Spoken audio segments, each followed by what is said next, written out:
Ini adalah rahasia tengah malam. Beranikah kau mendengarnya?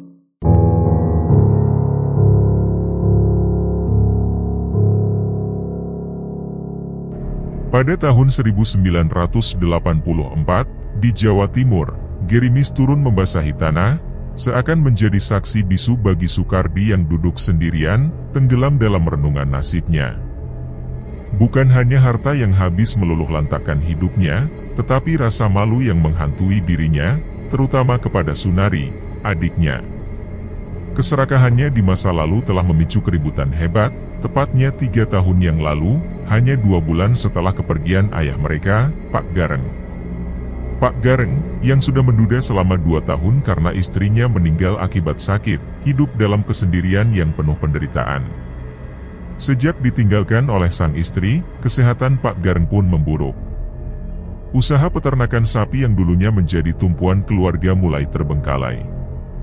Ketika akhirnya Pak Gareng meninggal, hanya tersisa sekitar 20 ekor sapi dari yang semula lebih dari 40 ekor.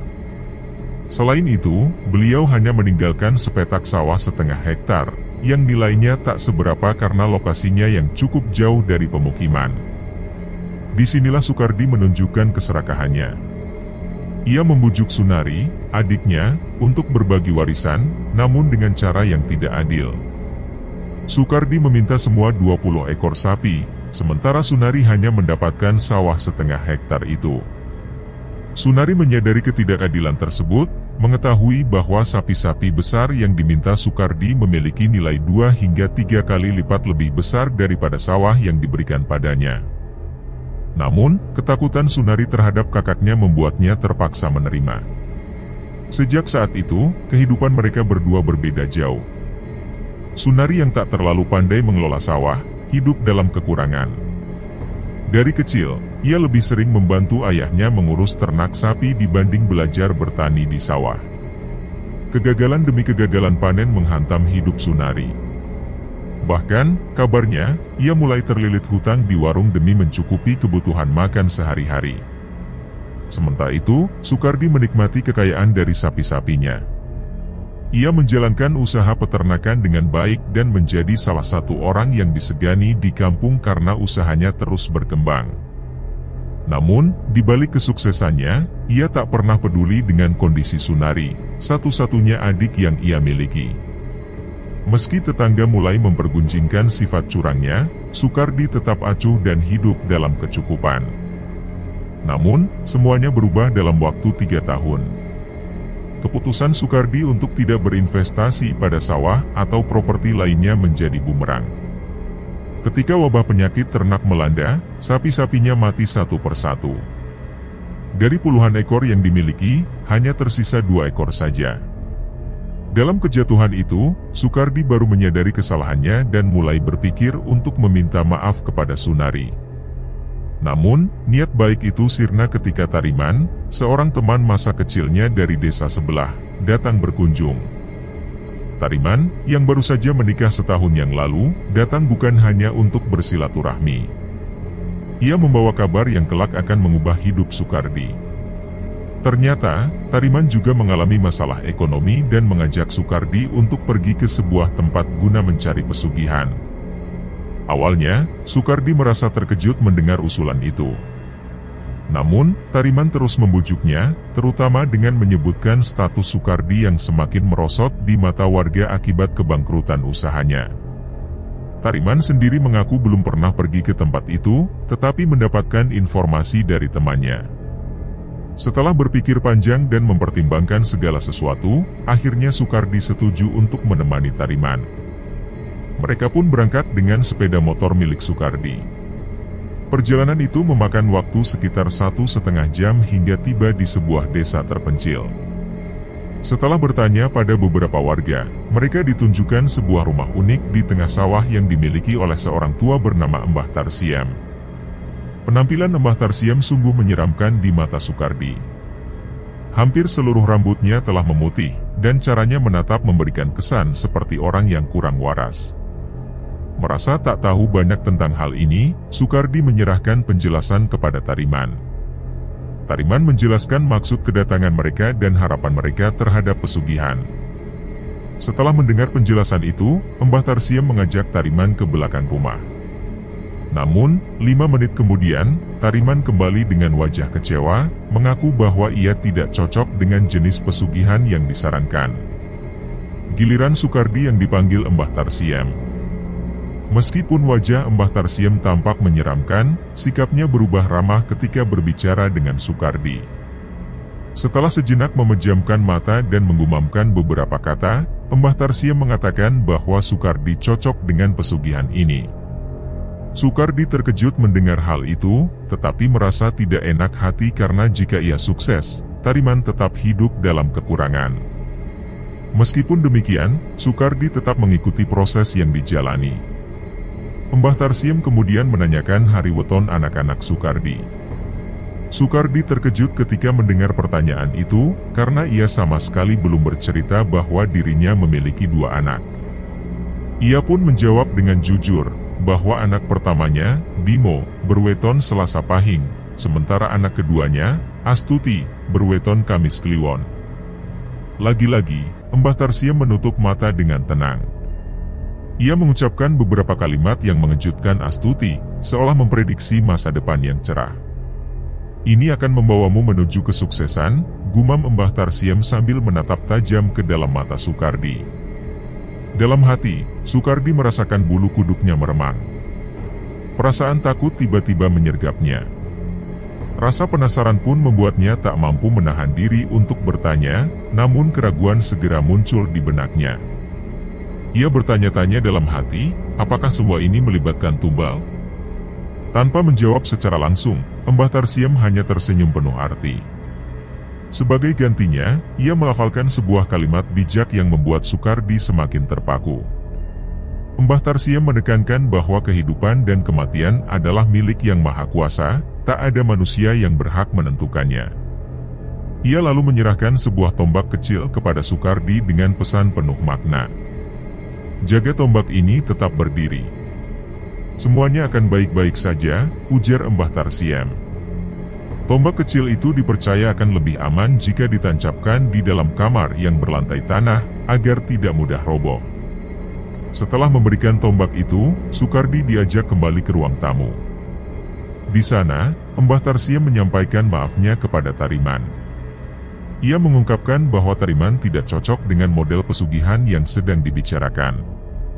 Meski merasa kecewa, Tariman tak bisa berbuat apa-apa selain menerimanya dengan berat hati.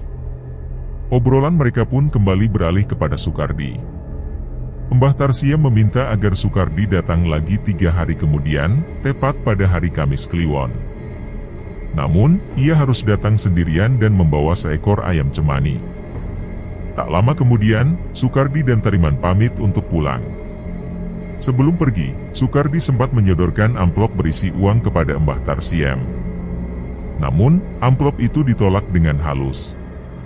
Mbah Tarsiem menegaskan bahwa ia tak akan menerima apapun sebelum semua urusan ini terbukti berhasil.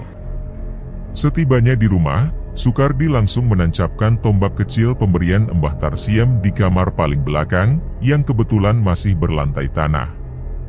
Dengan penuh keyakinan, ia menancapkan tombak itu cukup dalam, memastikan agar tidak mudah roboh.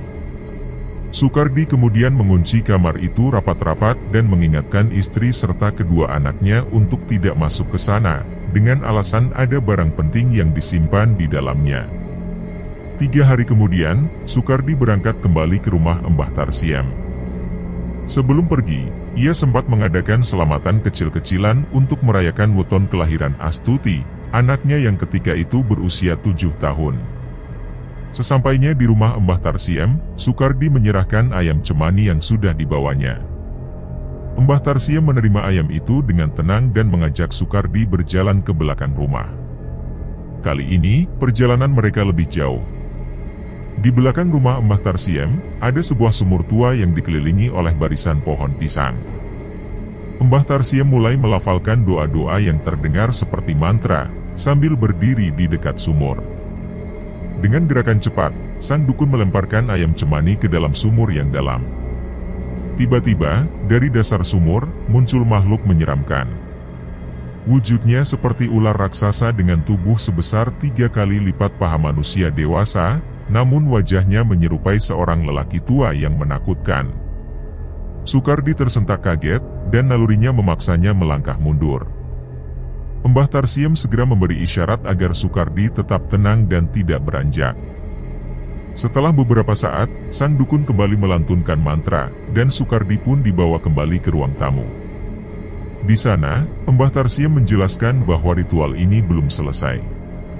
Ia menyerahkan kemenyan kepada Soekardi dan memberi petunjuk bahwa kemenyan itu harus dibakar sedikit demi sedikit setiap malam Kamis Kliwon. Selain itu, Soekardi diminta untuk membantu adiknya setiap kali menghadapi kesulitan dan memohon maaf atas kesalahannya di masa lalu. Soekardi terkejut mendengar instruksi itu. Sejak awal, ia tak pernah bercerita apapun kepada Mbah Tarsiem tentang hubungannya dengan Sunari, adiknya. Namun, sang dukun tahu segalanya. Rasa takut Soekardi semakin dalam, namun ia juga semakin yakin bahwa Mbah Tarsiem adalah dukun yang sangat sakti. Mbah Tarsiem pun meminta Soekardi untuk datang kembali setelah 12 kali Kamis Kliwon. Pada saat itu, Soekardi harus memperbarui perjanjian dan membawa lagi seekor ayam cemani. Setelah semua penjelasan selesai, Soekardi pun pamit pulang. Hal pertama yang dilakukannya adalah mengunjungi rumah Sunari. Adiknya tampak terkejut karena sudah lama Soekardi tak berkunjung. Tanpa menunda, Soekardi segera meminta maaf atas segala kesalahannya di masa lalu. Sunari tampak terharu, lalu memeluk erat kakaknya. Mereka pun berbincang dengan akrab. Soekardi bertanya apakah adiknya memiliki kesulitan apapun, namun Sunari hanya tersenyum dan mengatakan bahwa kehidupannya baik-baik saja, meskipun sederhana. Keesokan paginya, sebuah keajaiban terjadi. 2 ekor sapi yang tersisa di kandang milik Soekardi terlihat begitu gemuk dan sehat. Soekardi pun merasa sangat bersemangat. Ia segera membersihkan kandang dan memberikan rumput kepada sapi-sapi itu. Kenangan buruk tentang banyaknya sapi yang mati akibat wabah perlahan sirna dari pikirannya. Kini, ia yakin bahwa ritual dan petunjuk dari Mbah Tarsiem benar-benar membawa perubahan besar dalam hidupnya. Sekitar pukul 11 siang, terdengar suara truk yang berhenti di depan rumah Soekardi. Kebetulan, saat itu Soekardi sedang sendiri di rumah, karena istrinya, Windari, sedang membantu salah satu tetangga mempersiapkan pernikahan, dan kedua anaknya masih berada di sekolah. Merasa penasaran, Soekardi berjalan keluar dan menghampiri truk tersebut. Dari sana, turunlah 2 orang laki-laki yang sama sekali tidak dikenalnya. Mereka mengaku ingin membeli sapi, dan mengetahui keberadaan rumah Soekardi dari seseorang yang mereka temui di jalan sebelumnya. Namun, hal yang mencengangkan terjadi setelah mereka melihat kondisi 2 ekor sapi milik Soekardi. Tanpa banyak basa-basi, mereka langsung menawarkan harga yang sangat tidak masuk akal, yaitu sekitar 10 kali lipat dari harga wajar. Soekardi tentu saja terkejut mendengar penawaran tersebut, tetapi tanpa berpikir panjang, ia langsung mengiyakan tawaran tersebut. Setelah membayar tunai, kedua ekor sapi tersebut segera dinaikkan ke atas truk, dan 2 laki-laki itu pun pergi. Tak lama kemudian, Windari pulang. Saat Soekardi bertanya apakah istrinya melihat truk merah yang baru saja lewat, Windari memberikan jawaban yang tak kalah mengejutkan. Ia mengaku tidak melihat ada truk apapun yang lewat. Soekardi merasa heran dengan jawaban tersebut. Penasaran, ia segera memeriksa jalan di depan rumah, namun tidak ada tanda-tanda sedikit pun bekas kendaraan yang lewat. Padahal, tadi malam sempat turun hujan yang membuat jalanan menjadi becek. Rasanya sangat mustahil jika tidak ada jejak apapun setelah truk besar itu melintas. Dengan perasaan aneh dan tubuh yang gemetar, Soekardi menarik istrinya ke dalam kamar. Di sana, ia menceritakan peristiwa ganjil yang baru saja dialaminya. Setelah itu, Soekardi segera memeriksa tas kresek hitam berisi uang yang tadi diberikan oleh 2 laki-laki tersebut. Uang itu masih ada, dan setelah dihitung ulang, jumlahnya tetap sama seperti tadi. Windari menatap suaminya dengan penuh kebingungan, dan disitulah Sukardi mengakui bahwa ia sebenarnya pernah meminta bantuan seorang dukun wanita yang tinggal cukup jauh. Namun, Sukardi tidak menceritakan detail tentang dukun tersebut. Yang jelas, dukun itu, seorang nenek-nenek bernama Mbah Tarsiem, memberinya kemenyan dan tombak khusus untuk mendatangkan rezeki. Mereka berdua kemudian berpelukan, seolah menemukan kekuatan dari satu sama lain. Malam harinya, Sukardi duduk sendiri di ruang tamu dengan perasaan yang sangat bahagia. Sebelum itu, ia sempat memeriksa kondisi tombak khusus pemberian Mbah Tarsiem yang disimpan di kamar belakang. Tombak tersebut masih berdiri tegak seperti biasa. Sukardi pun teringat akan pesan Mbah Tarsiem, yang salah satunya adalah untuk selalu membantu adiknya jika dibutuhkan. Merasa terpanggil, Sukardi pamit kepada Windari dan bergegas pergi ke rumah Sunari, adik perempuannya. Sesampainya di sana, Sukardi langsung menanyakan apakah Sunari sedang mengalami kesulitan. Sunari pun bercerita bahwa sepanjang hari ia berusaha mencari pinjaman uang namun gagal. Esok harinya, anak pertamanya, Fitri, harus melunasi uang SPP sebagai syarat untuk mengikuti ujian. Mendengar hal itu, Sukardi tanpa pikir panjang mengeluarkan uang dari tas kreseknya dan memberikannya kepada Sunari, sesuai jumlah yang dibutuhkan. Ia juga berpesan agar Sunari selalu memberitahunya setiap kali ada keperluan penting. Sunari, dengan wajah penuh syukur, berkali-kali mengucapkan terima kasih kepada Sukardi. Hari-hari berlalu, dan usaha Sukardi semakin berkembang pesat. Uang hasil penjualan sapi sebagian ia belikan sepetak sawah kecil, dan sebagian lainnya digunakan untuk membeli beberapa ekor sapi lagi untuk digemukkan. Hasilnya sangat memuaskan. Semua sapi yang dibelinya tumbuh dengan sehat dan gemuk. Sementara itu, sawah yang baru dibelinya ia tanami semangka, dan hasil panennya sangat melimpah. Dalam waktu 3 bulan saja, seluruh kerugian dari penjualan sapinya telah kembali, bahkan ia bisa membeli sawah lagi. Selama itu, Sukardi rutin membakar kemenyan setiap malam Kamis Kliwon di belakang rumah, seperti yang disarankan oleh Mbah Tarsiem. Ia juga setiap hari memeriksa kondisi tombak khusus yang disimpannya. Namun, ada yang berbeda sejak panen semangka melimpah. Hampir setiap malam, terdengar suara aneh dari dalam kamar tempat ia menyimpan tombak tersebut. Awalnya, suara itu terdengar seperti seseorang sedang menggerutu, namun lama-kelamaan berubah menjadi tawa yang mengerikan.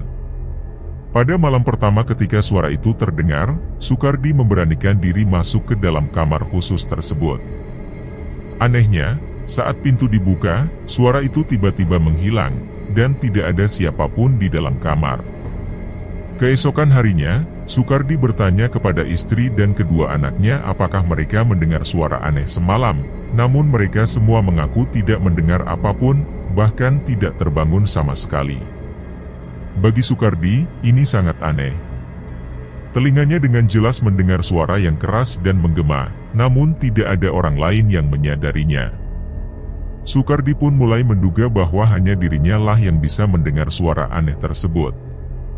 Ia merasa khawatir karena selama 3 bulan terakhir tidak pernah ada hal ganjil yang terjadi di kamar itu. Hari demi hari, malam demi malam, suara aneh itu terus terdengar.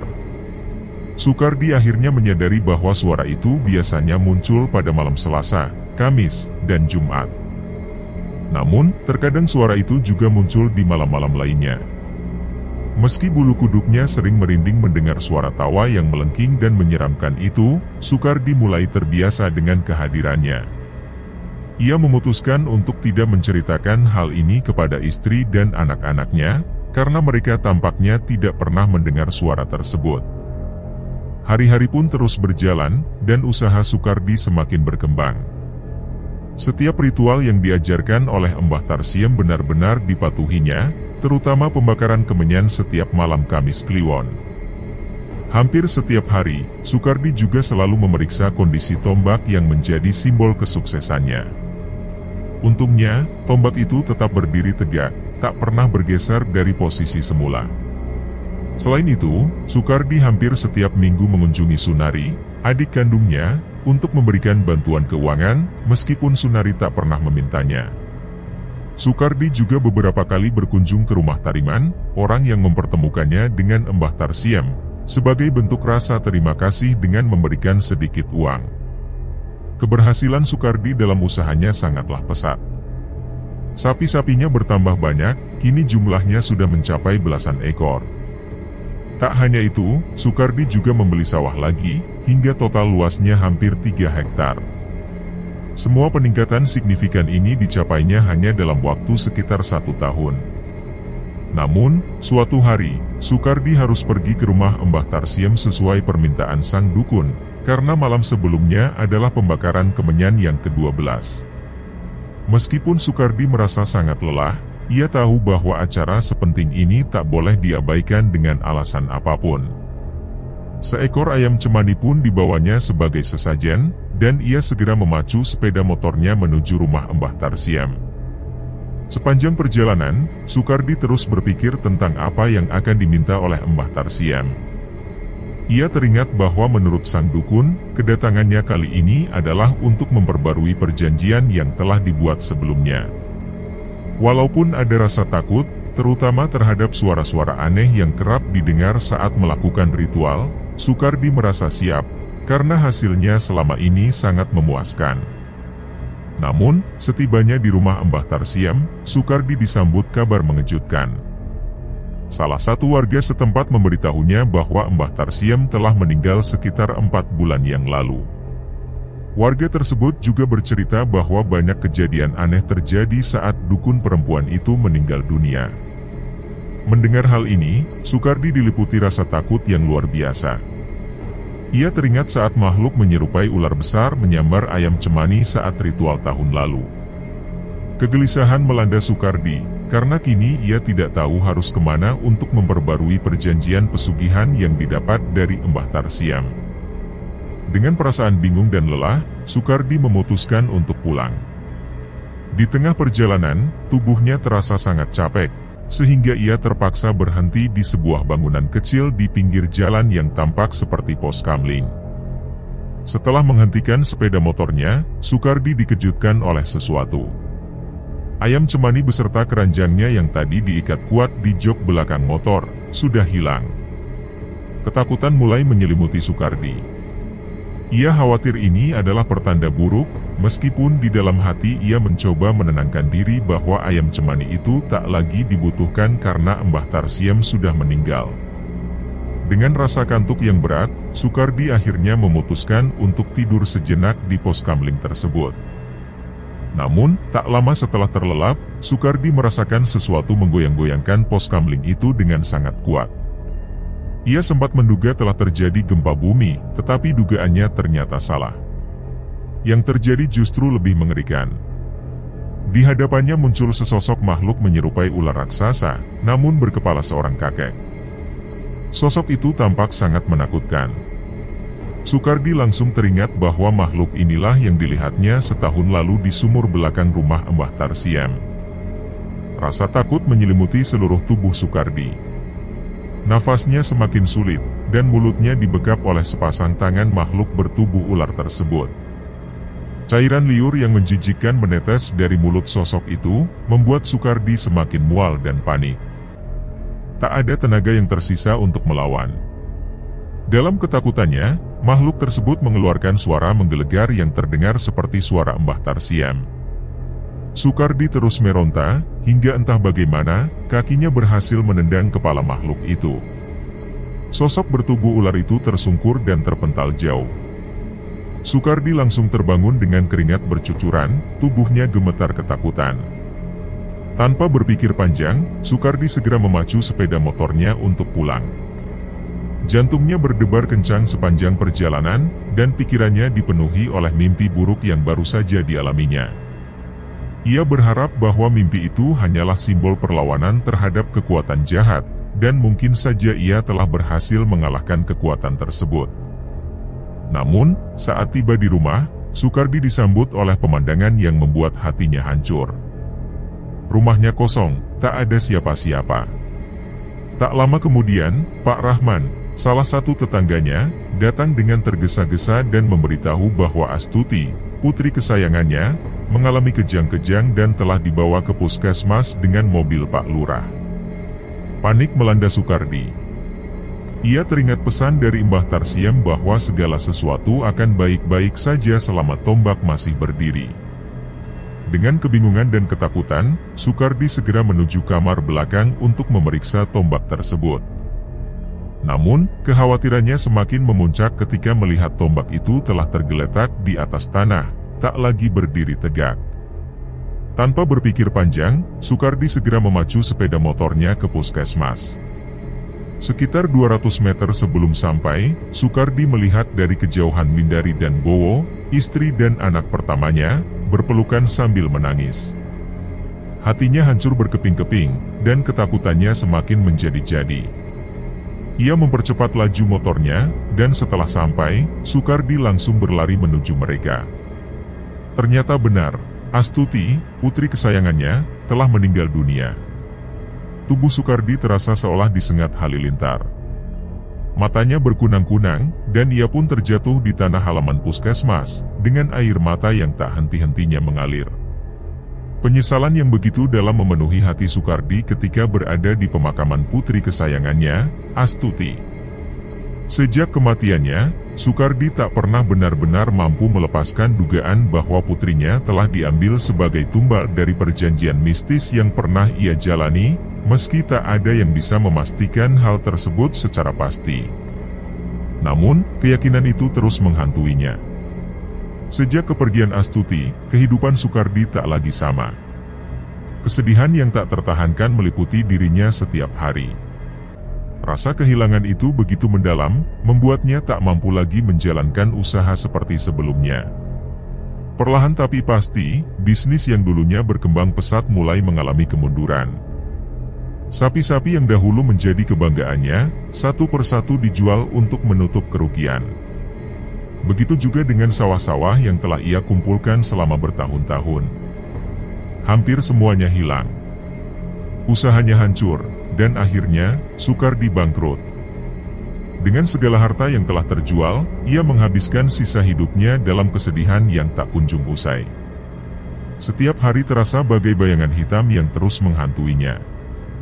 Kehilangan Astuti telah merenggut bukan hanya keluarganya, tetapi juga dirinya sendiri. Namaku Budi. Aku adalah cucu dari Soekardi, putra pertama dari Bowo, yang tak lain adalah anak pertama kakekku. Kakek Soekardi meninggal dunia sekitar 3 minggu yang lalu.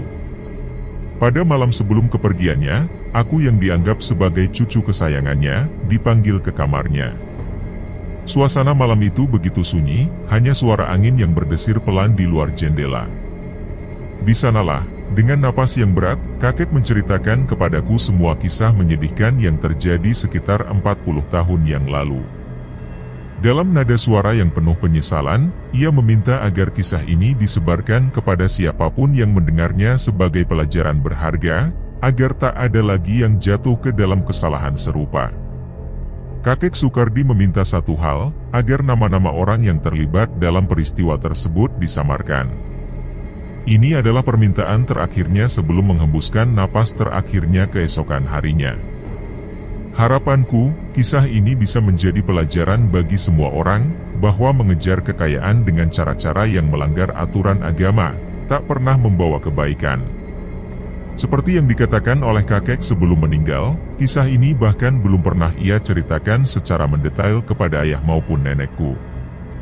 Kini, aku membagikannya kepada dunia dengan harapan tak ada yang mengulangi langkah kelam yang telah dilalui oleh kakekku.